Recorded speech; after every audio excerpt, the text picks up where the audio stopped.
Their work is done for now. They'll wait till morning to fish again. It seems quiet and calm. But these fishermen are in incredible danger.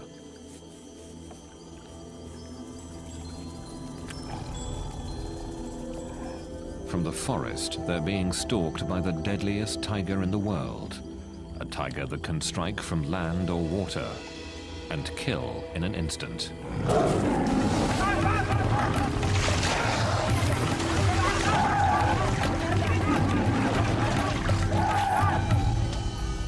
Another victim taken in the night.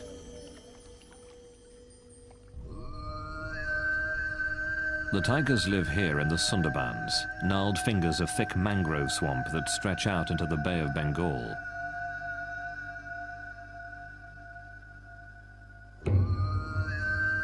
In this dense, tangled forest, every year, people are killed and eaten by tigers. These tiny islands at the mouth of the Ganges River are separated by twisting ribbons of water.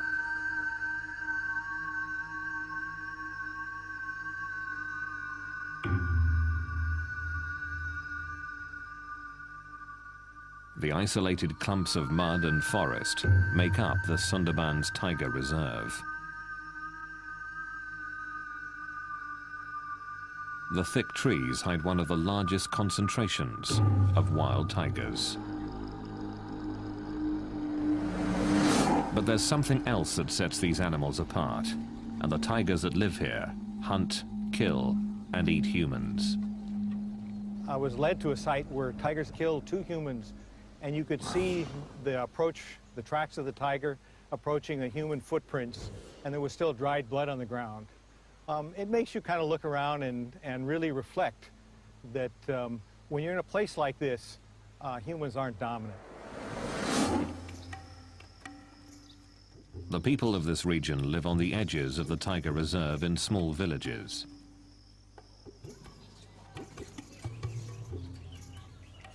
The menace that lurks in the forest surrounds them.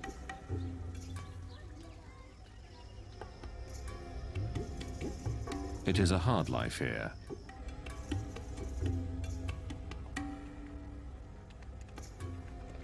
Most make their living by fishing or collecting honey. The best fishing and the richest stores of honey are found deep in tiger territory. Normally, this area is closed to visitors, but authorities do give villagers permission to enter to make a living.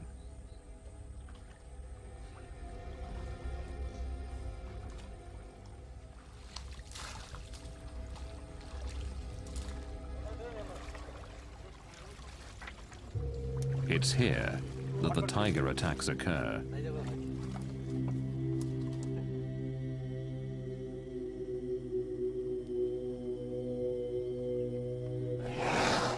No one knows how many people have been killed by tigers.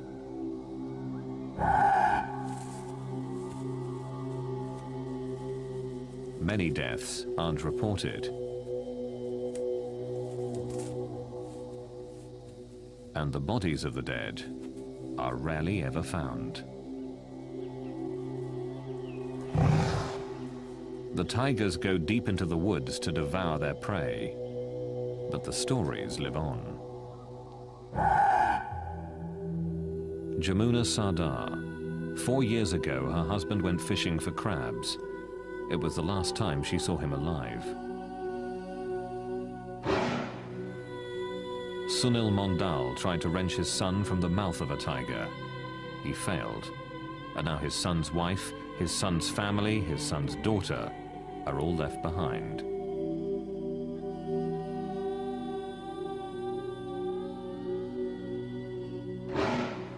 Surat Sadar. His father was killed while fishing, pulled from his boat by a tiger. The threat of violent death hasn't stopped daily life from continuing throughout the Sundarbans.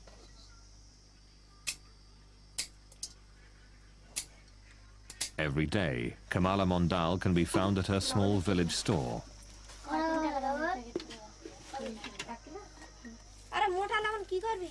Mondal's husband was killed by a tiger while he was fishing for crabs. Without him, this store is her only way of making a living.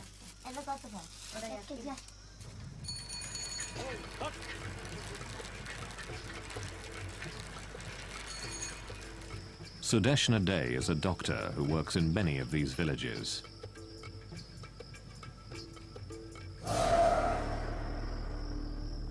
Here, every family has somebody or the other who has been lost in the hands of the tiger. And mostly what the tiger does is he attacks from the right side and from behind. So we mostly have neck injuries, hand injuries, and right-sided scalp injuries.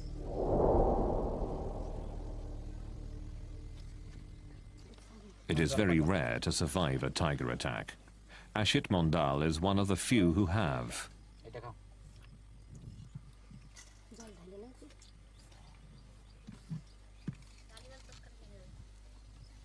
Just a few months ago, Mondal was deep in the Sundarbans, fishing for crabs, when suddenly he came face to face with a tiger. We're very poor here. We fish for our livelihood. One day, I was standing on the boat, pulling in a net, when a tiger came running from the jungle. He saw that I was on the boat and came charging towards me. He jumped into the water, then swiped at me with his paw. The force of it pulled me off the boat. The tiger pulled me down into the water and tried to bite the back of my neck. But it was hard for him to find the right grip. He clawed at the top of my head, scraping off the soft skin and tissue. I hit the tiger as hard as I could, and he ran off. In a few savage moments, Mondal's life would be changed forever.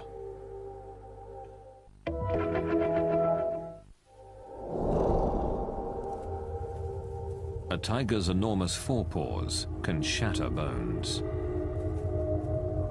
Its teeth can pierce a skull in a single bite. My ear was almost torn off.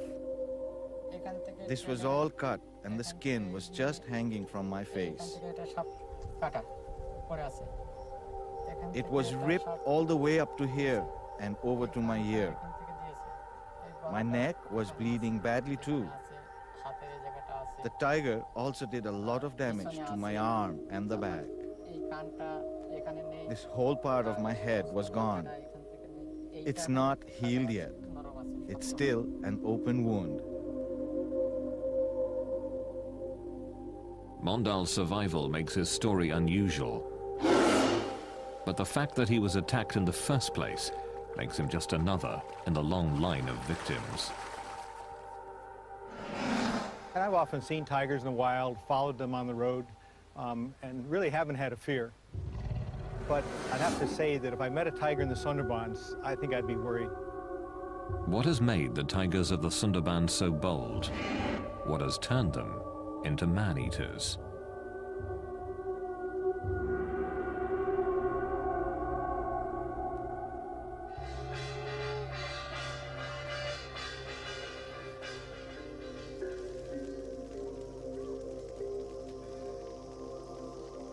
Tigers are a deeply entrenched part of the culture in the Sundarbans, a fearsome thread woven into the tapestry of everyday life.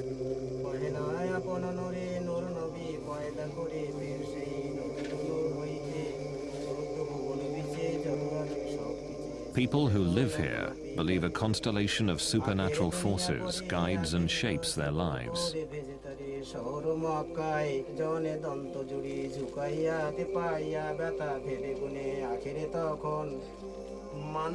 Before entering the forest where the tigers live, the priests and elders of the Sundarbans pray with the villagers, asking for protection.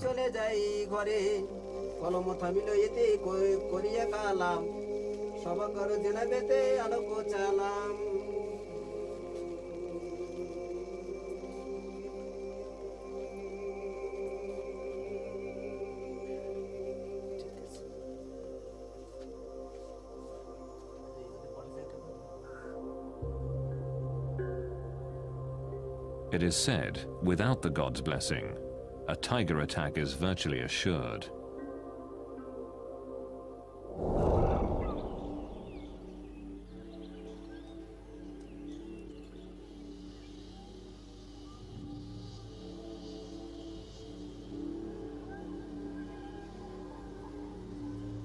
Bandhavgarh National Park is one of those places where wild tigers roam. Found in the heart of India, it is one of a handful of tiger reserves in the country.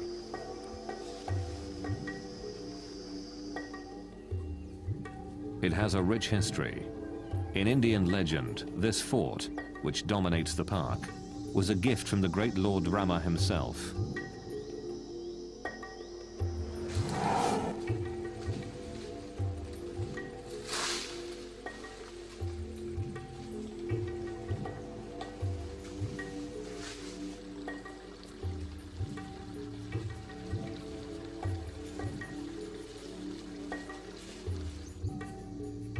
Bandhavgarh has become a favorite tourist destination. It's one of the best places in the world to see tigers in the wild.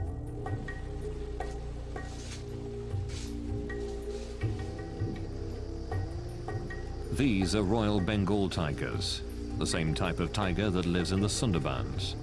And like the Sundarbans, this is certainly not a zoo.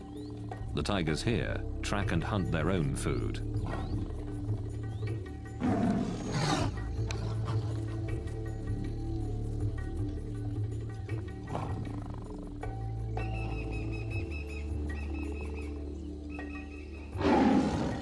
But even with all the people nearby, there's no serious concern of tiger attack. Since the park was established in 1968, no one here has been killed by a tiger. During the same time in the Sundarbans, over 1,000 people have been hunted down.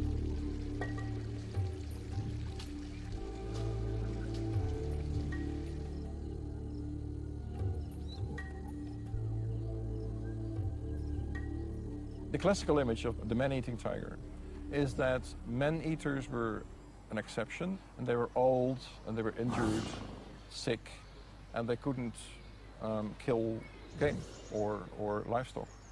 So they had to kill people. People are easier prey than our game and than our livestock very often. It seems to me there are two types of man-eaters. They're man-eaters that get injured and are desperate for prey. But deep in the Sundarbans, they're killing even when they're very healthy.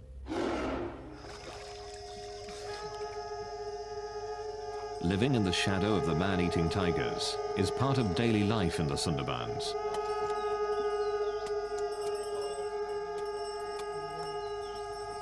Each spring here, honey collectors prepare to take their chances to earn a living.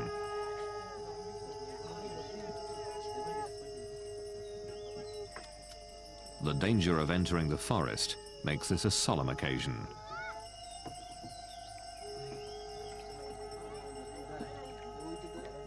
Their families and other villagers gather to offer sacrifices to ensure their safe return.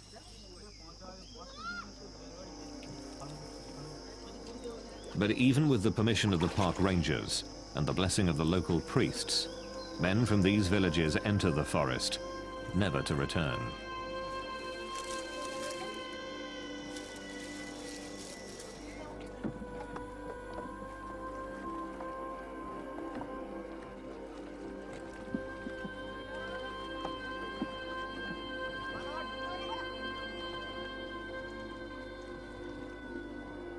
As they travel out into the forest, they put themselves at the mercy of one of the most ferocious hunters in the world.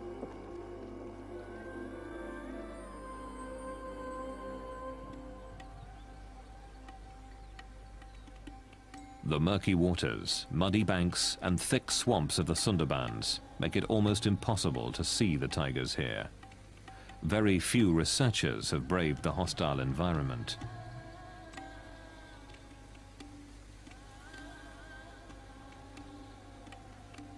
Very little is really known about the Sundarbans tigers.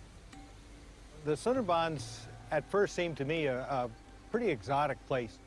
Nowhere else in the world do tigers live in a mangrove habitat. And it's hard to walk. The pneumatophores make it, I think, difficult even for tigers to go through some habitat. There's deep mud.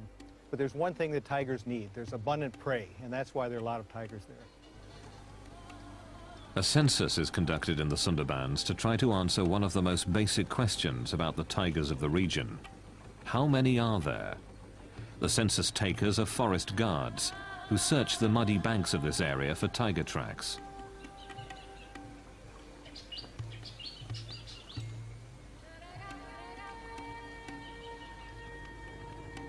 The nature of this region forces the tigers to swim from island to island, looking for prey. While all tigers are comfortable in the water, the tigers in the Sundarbans have become especially adept here.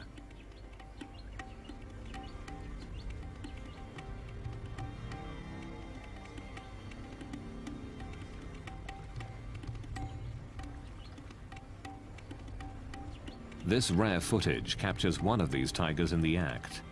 Seeing a tiger in deep water can be the last thing a fisherman here ever sees.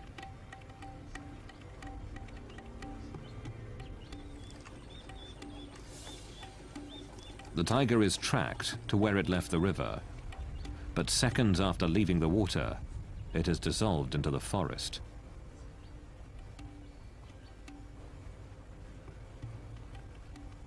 The dense wall of green can easily hide a killer.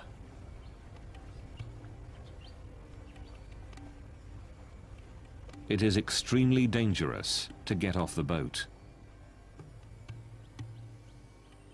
A census taker offers a small prayer for safety. Field Director Pradeep VS says they take other precautions as well. Apart from the firearms, the 2 or 3 devices which has been devised for Sundarban conditions, one is the tiger guard. This is protective steel body structure, and this also use the bulletproof sheet, which has spikes on the back, because any tiger which attacks a prey or human being, it attacks mainly from back and on the neck. So this takes care of this particular problem. Beside this, we also use the face mask, because most of the time it has been seen that the tiger attacks when you are most unaware of its presence. So a number of times you can try to attempt the tiger food, that you are watching the tiger from the back. Sometimes the census takers don't have to travel far to find fresh tiger prints. These marks have been discovered just a few meters from a ranger station, which is protected by a high fence. A tiger has been here within the hour.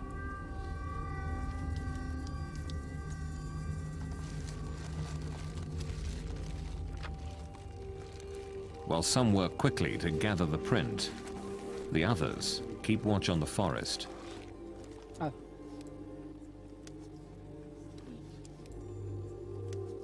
In the year 1995, one of our staff, Prabhas, was actually killed by tiger, and this was a very serious accident, and the whole census operation was stopped because of this. Each tiger's paw print is unique, as individual as human fingerprints. By comparing this imprint to other casts, they can learn if this is a new animal or not. In this way, a rough census of the tiger population is gathered. This paw print, and others like it, are giving insights into this unique animal. Well, the biggest thing we've noticed so far is that the tracks of tigers are really small. So we think male tigers could be even 150 pounds smaller than the big tigers elsewhere. The prey itself may be a part of the reason for the smaller tigers here.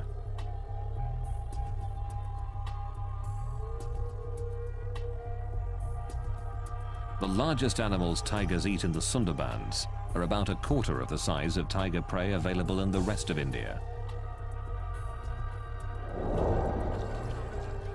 But without more research, it's difficult to know if the difference in the size of prey has pushed these tigers to hunt down humans. The honey collectors are now deep within the forest, in tiger territory. With the blessing of the tiger god, the collectors search for beehives.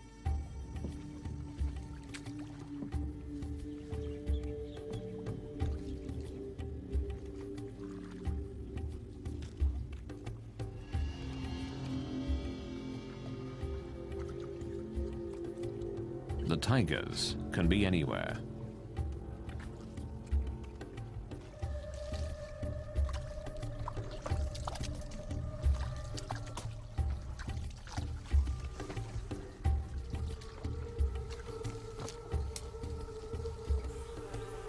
But the reward is worth the risk.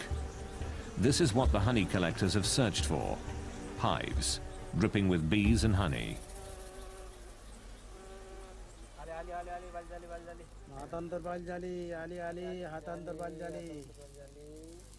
The honey collectors light their bundles of grass to smoke out the bees. Their prayers and their masks are their only protection. There is a story that tigers never attack people from the front, but always from behind. And therefore they've carried out an experiment in the Sundarbans, and they've given the people masks to put on the back of their heads when they were walking through tiger areas.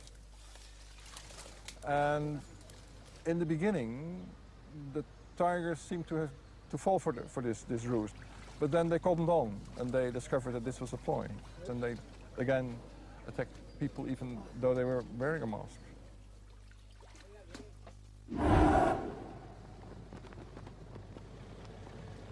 There is one part of the Sundarbans that has been closed off to people. It's known as the core zone. Around this is a ring of land where people with permits are allowed to fish or collect honey. But the core zone is strictly off limits to everyone but government personnel. Field Director Pradeep Vyas and his wardens patrol the area to keep people out. Tiger attacks are certainly more in core zone because tigers are not used to the presence of human beings. They come in contact with people very less as compared to the tigers in the fringe zone. Recently, a group of locals snuck into the core zone. They had no permits, no permission. A single tiger attacked and killed 3 men.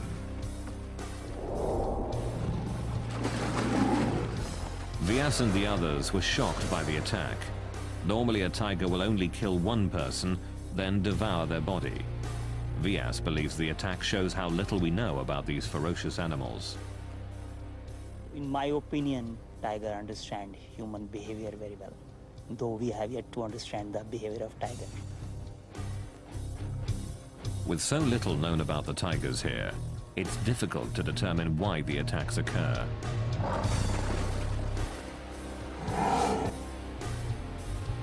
Perhaps the very nature of this place can explain why the tigers in the Sundarbans are the last in the world to hunt humans.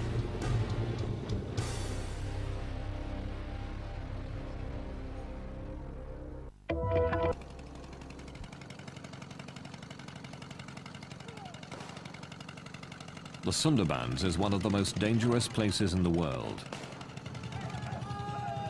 Tigers regularly hunt and eat humans.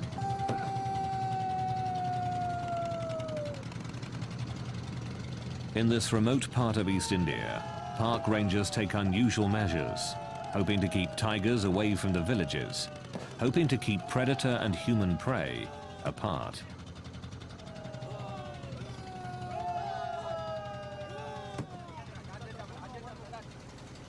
Whether this noisy attempt at animal control works is unknown.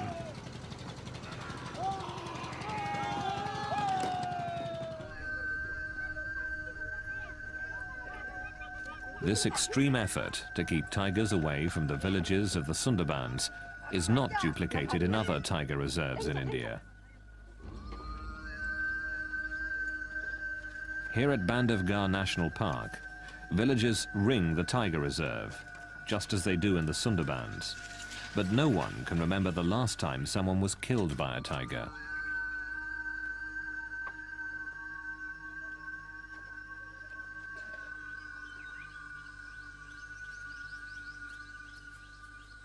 The tigers here don't always keep to the boundaries of the park.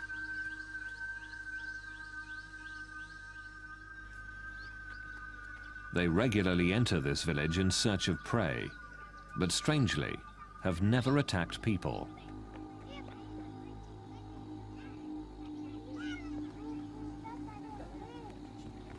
Raising cattle is the primary livelihood here, but the herders have no concern for their personal safety when it comes to tigers.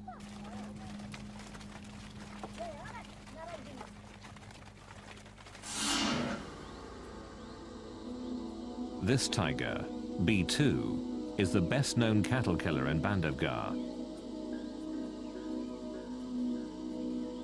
He leaves the park frequently in search of easy prey, but even though he often travels near the villages and comes very close to people, he has never attacked anyone.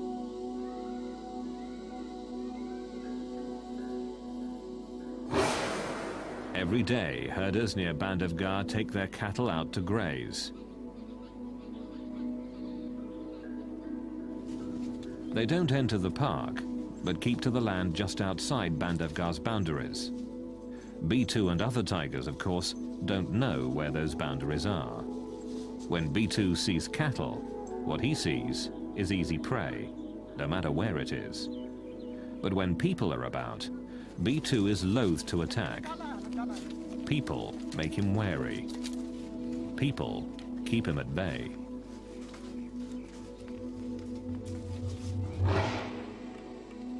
B2's most legendary hunt took him far outside the park. There he killed a large cow and dragged it back towards his territory. In a display of amazing strength, he threw the animal over a fence before feeding on it for 2 days. But B2 has never hunted people. His size, strength, and quickness is superior to any human. But he has never attacked.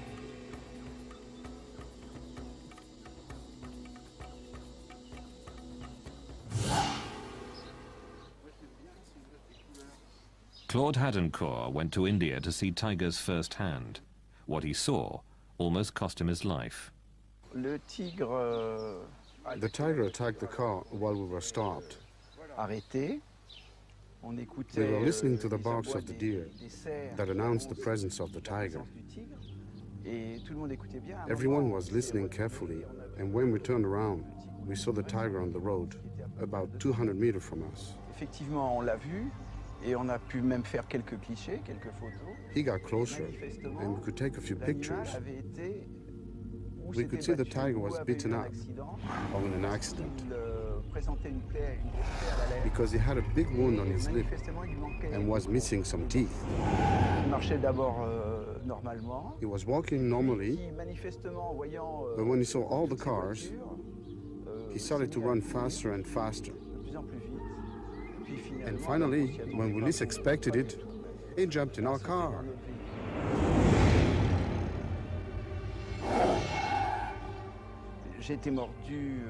I was bitten on the arm and on the hand. And why the hand? When the tiger leaped on me, I fell back. And I instinctively protected myself with my arm on my head. It was a terrifying attack, but a once-in-a-lifetime event. In the Sundarbans, though, the tigers hunt and kill humans regularly. We are in the jungle, fishing, and we are looking for firewood to cook with. In the forest, I saw a tiger lying down. Then it suddenly jumped on my brother. The tiger ran off with my brother in his mouth. I followed him with my axe. And as I ran, I thought, what will I say to my mother or my brother's wife if I go back home without him? I decided to kill the tiger and bring back my brother. I kept running and was able to hit the tiger with my axe. The tiger dropped my brother and ran away. I picked up my brother and tried to bandage his head. I screamed for help, but nobody came. I carried my brother toward the shore, and as I walked, he died.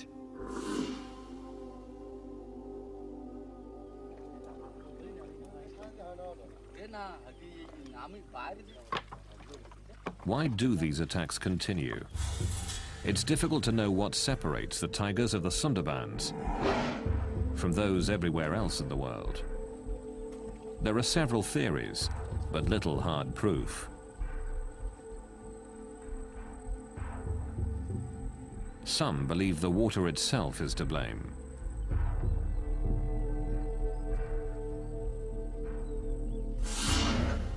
Because the Sundarbans rest on the Bay of Bengal, the salt content of the water is quite high. Typically, tigers live inland and drink from freshwater lakes or streams. Here, tigers drink the salt water, and some believe that a constant diet of salt water has injured the tigers, putting them in constant discomfort. This pain, it's thought, has made them more aggressive.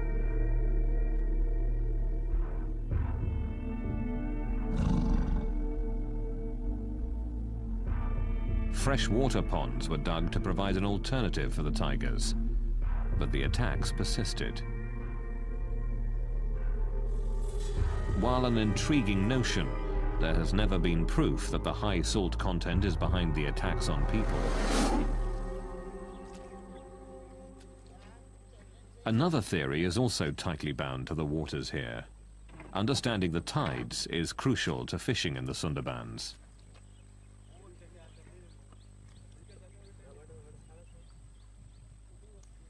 In several hours, these nets will be covered with water and perhaps fish. The regular movement of the tides shapes the behavior of the fishermen.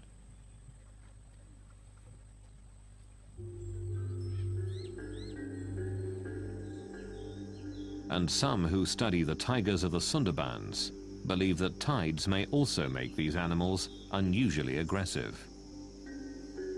Another thing that's really difficult in the Sundarbans, and it's a problem for tigers, in that most of the area floods tidally twice a day, and then in the neap tides, the really high tides, almost all of the Sundarbans is flooded.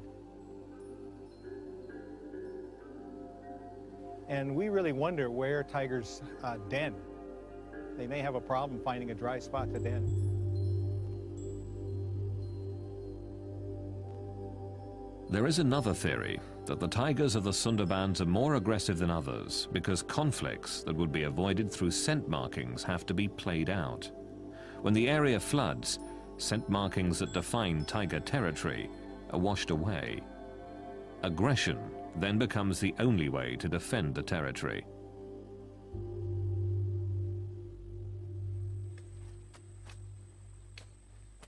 When the water recedes, the mud is left behind.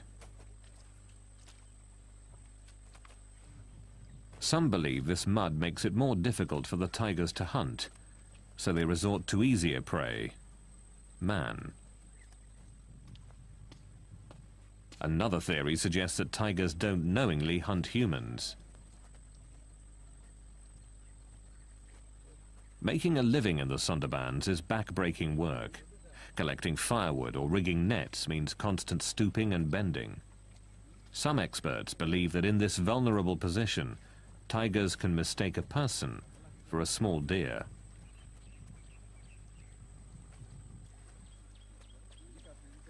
Once a tiger has mistakenly killed a human in this fashion, it is believed that the animal develops a taste for people and is more likely to kill again. There is an even more gruesome theory. Some believe that the tigers have acquired a taste for human flesh because of the weather. Brutal cyclones frequently batter this region, killing thousands. The rivers and canals are often filled with the bodies of the dead, on which the tigers feast. All through history, I have seen special circumstances under which all of a sudden there occur what you could call tiger epidemics or tiger plagues. And that is that all of a sudden there is an increase in the number of people being attacked by tigers. And I would say in 9 out of 10 cases, that is because there has been a sudden increase in the number of dead bodies of people, dead people. Either because of an epidemic, cholera, smallpox, or because there has been a cyclone, a tornado, a flood. And that's because all of a sudden there is a surplus of human bodies. And tigers thrive. They have more food than they can, almost than they can use. The list of theories grows, but is inconclusive. The tigers in the Sundarbans are certainly unique, and perhaps the explanation for their behavior can be found by looking not at tigers, but people.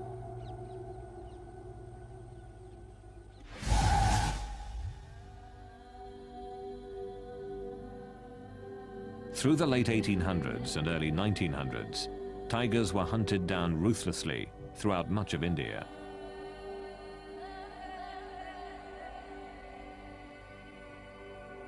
But what is less well known is that tigers were taking their own.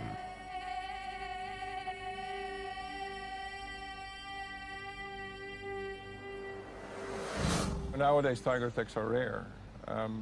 But if you go back even a century, or even less, 70 years, tiger attacks were quite normal. I've seen several records, both in India and Indonesia, of the tiger threat becoming so severe, so large, that people just abandoned their villages, that just went away.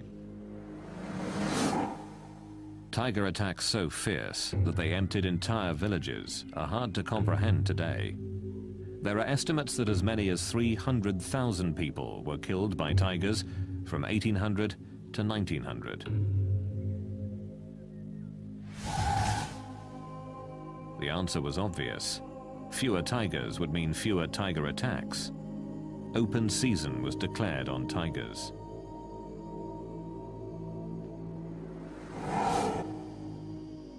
Closely studying this history challenges the belief that only sick or injured tigers have been man-eaters. If you read about tiger attacks in the early 19th century, in the 18th or 17th century, they were so frequent that it is impossible to explain such a frequency by assuming that only sick and injured tigers attack people. So I argue that before, let's say, 1850, if they had a chance, they would kill a person, perfectly healthy tigers. Here in Bandhavgarh, healthy tigers don't hunt humans anymore. Boomgart believes that tigers can learn from history. Man-eating tigers in almost every part of India were hunted down and killed. The tigers that live in Bandhavgarh learned that fearing humans meant survival. But the massive tiger slaughter that occurred in this part of India did not happen in the Sundarbans. I think tigers across India have faced hunting pressures for a long time, and so they're much more wary of humans than the tigers in the Sundarbans. I don't think the tigers in the Sundarbans are afraid of people.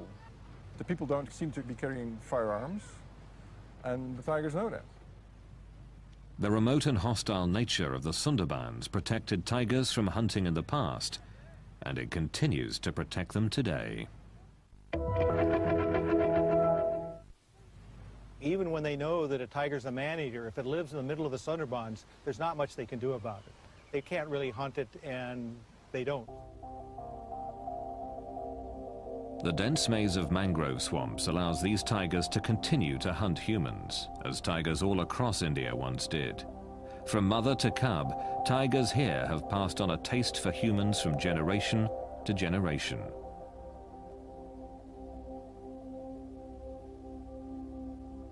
The biggest difference is that tigers may teach their young to be man-eaters, and so that's why there's so many man-eaters in the Sundarbans.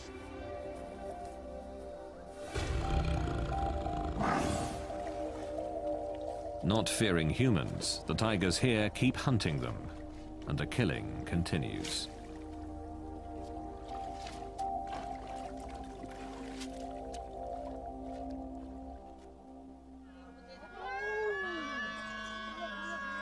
A young child is lost in the forest, at the mercy of the deadly tigers of the Sundarbans. This play tells the story of daily life in this hostile land, of the very real danger that lurks in the wild, beyond the villages.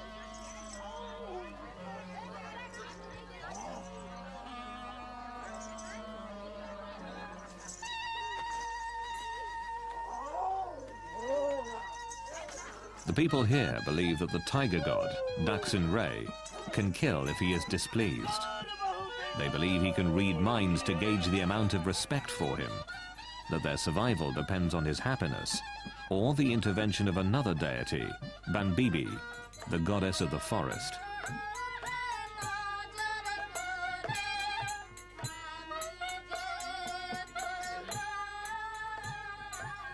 It is a constant balance between life and death.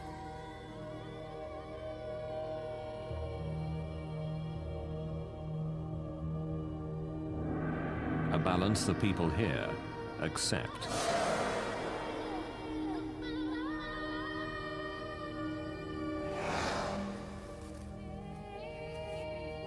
They realize that while the tigers make the forest dangerous, that very danger protects the forest and their livelihood.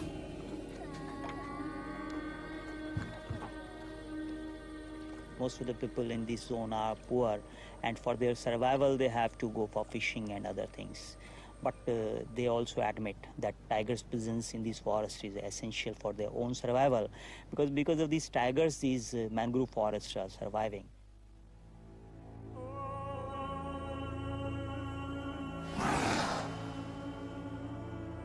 The villages here are filled with orphans and widows, and people who have harrowing tales of survival.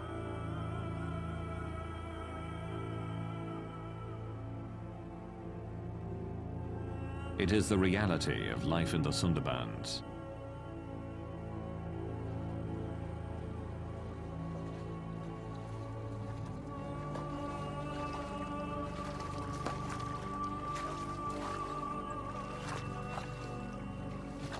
People here understand the risk.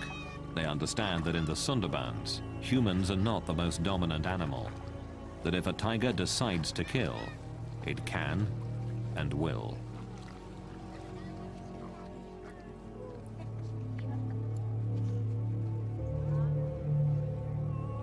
This is a place which has remained virtually untouched by time.